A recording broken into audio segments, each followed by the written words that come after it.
Hello student, आज हम देखने वाले हैं BSc third year math major first paper, जिसका नाम है संख्यात्मक विधियां और वैज्ञानिक संगत।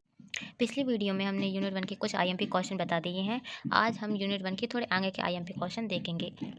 चलिए देखते हैं। समद्विभाजन विधि द्वारा 3 दशमलव स्थानों तक 1 एवं 2 के बीच में समीकरण x³ minus x minus 4 equal to 0 का एक मूल ज्ञात कीजिए।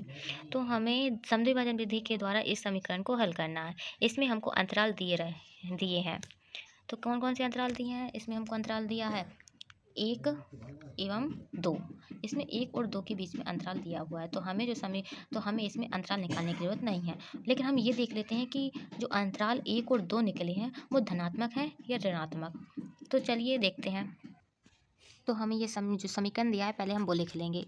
तो हमने ये समीकरण f(x) इजिकल टू लिख लिया है x³ माइनस का x माइनस 4 इजिकल टू 0।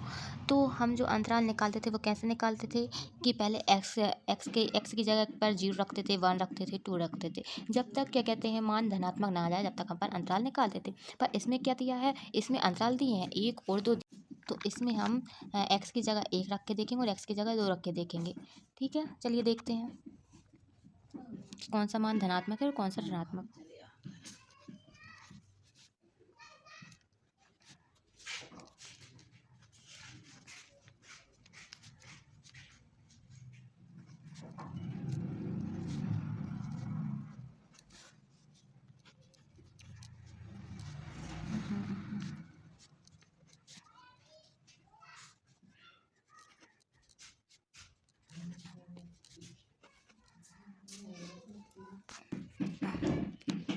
चलिए हमने f(x) इजिकल टू ये जो समीकरण दिया है तो इसमें x की जगह हमने 1 रख के देखा और 2 रख के देखा। तो जो 1 था वो क्या है, ऋणात्मक है, और जो 2 है वो क्या है, धनात्मक वैल्यू आई है। तो अंतराल क्या हो गया अपना, i इजिकल टू 1 से 2, जो कि अपन को दिया था। अब अपन अपना अंतराल जो निकल गया है तब अपन क्या निकाल लेंगे, x0 निकाल लेंगे, x0 की वैल्यू निकाल लेंगे। तो चलिए निकालते हैं x0 कैसे निकालते हैं, ये जो दो अंतराल हैं इसको बटे 2 कर लेंगे अपन। तो चलिए इन दोनों को जोड़ के इसके बटे में 2 करते हैं। तो इन दोनों को जोड़ेंगे, 2 और 1 3, 3/2, इसमें इसका भाग दे देंगे। तो चलिए देते हैं। चलिए यदि इसमें इसका भाग देंगे तो क्या आएगी, इसकी वैल्यू 1.5 आएगी। ठीक है, मैंने इसमें इसका भाग दे दिया है तो इसका आंसर आया 1.5। यहाँ पे मैंने 3/2 का भाग दे दिया है जिसका मान आया 1.5। ये जो 1.5 आंसर निकला है इसको हम जो ये दिया है समीकरण इसमें रख देंगे। इसमें x की जगह हम 1.5 रखेंगे। ठीक है, चलिए 1.5 रखते हैं तो इसकी पावर 3 आ जाएगी। 1.5 की पावर 3, माइनस 1.5 माइनस का 4।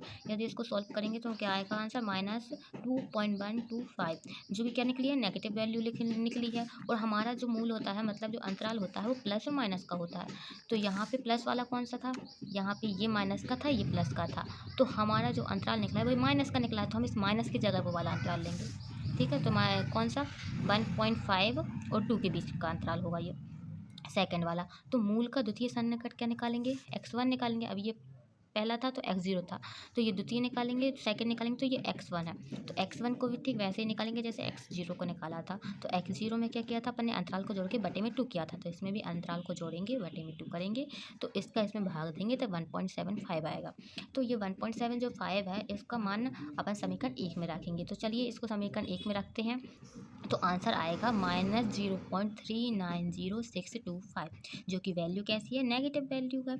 ठीक है, ये भी कैसी आई, नेगेटिव वैल्यू आई। तो हम इस नेगेटिव वैल्यू और पॉजिटिव वैल्यू को लेंगे। तो 1.5 और 2, इसमें ये नेगेटिव है ये पॉजिटिव है, तो हम इस 1.5 की जगह 1.75 लेंगे। ठीक है, तो चलिए, तो अतः हमारा जो मूल अंतराल निकलेगा वो 1.75 और 2 के बीच का होगा। ठीक है, तो अपना जो द्वितीय सन्निकट मान था तो अब अपन तृतीय सन्निकट मान निकालेंगे, क्या, x2 निकालेंगे।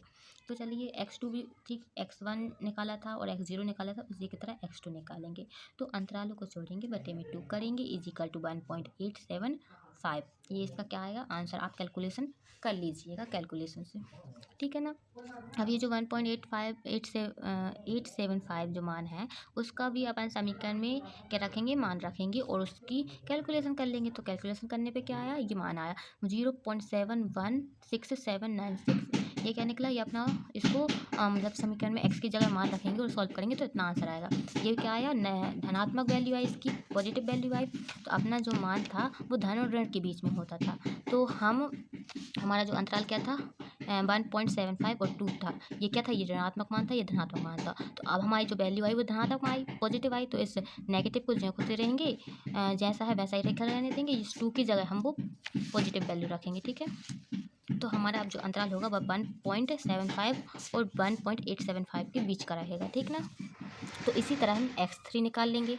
तो x3 में जो दोनों अंतराल है उनको जोड़ के अपन में 2 करेंगे, भाग देंगे। इसकी जो कैलकुलेशन आएगी वो कितनी आएगी, 1.8125 आएगी, ठीक है। तो इस जो 1.8125 है इसको समीकरण 1 में रखेंगे मान और उसको भी सॉल्व कर लेंगे। तो सॉल्व करने पे क्या आया 0.141845।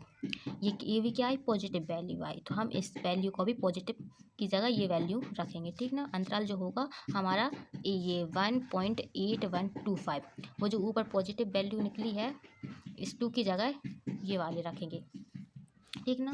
तो हमारा जो मूल निकलेगा वो एक नेगेटिव एक पॉजिटिव होगा। तो यहाँ पे नेगेटिव क्या है 1.75 और पॉजिटिव क्या निकली है 1.8125 निकली है। इनके मध्य होगा हमारा अंतराल। तो इसी तरह हम x4 भी निकालेंगे, दोनों अंतराल को जोड़ेंगे, अपन में 2 करेंगे, इसका ये मान निकलेगा 1.718125, ठीक है ना। अब इस मान को फिर हम समीकरण में रखेंगे और इसको सॉल्व करेंगे। तो सॉल्व करके हमारी ये जो वैल्यू आई ये क्या आई, नेगेटिव आई है। हमारी x4 वैल्यू नेगेटिव आई है। कितनी आई है, -0.129608, ठीक है। अतः जो मूल होगा हमारा 1.7125 और 1.8125 के मध्य स्थित होगा। तो ठीक इसी प्रकार हम इनकी आगे और सॉल्व करेंगे, आगे तक ले जाएंगे। तो इसको अपन लिख देते हैं, उपरोक्त प्रक्रम को दोहराने पर उत्तरोत्तर सन्निकट निम्नांकित प्राप्त होते हैं। इसी प्रकार हम x5 निकालेंगे, x6, x7, x8, x9, x10 और x11, ठीक है।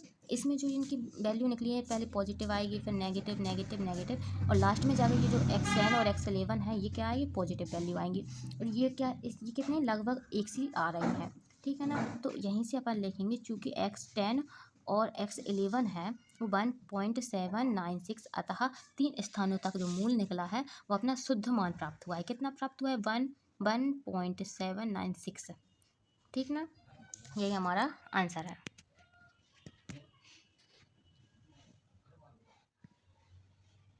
यदि आपको हमारी वीडियो पसंद आई हो तो हमारे चैनल को लाइक सब्सक्राइब जरूर करें।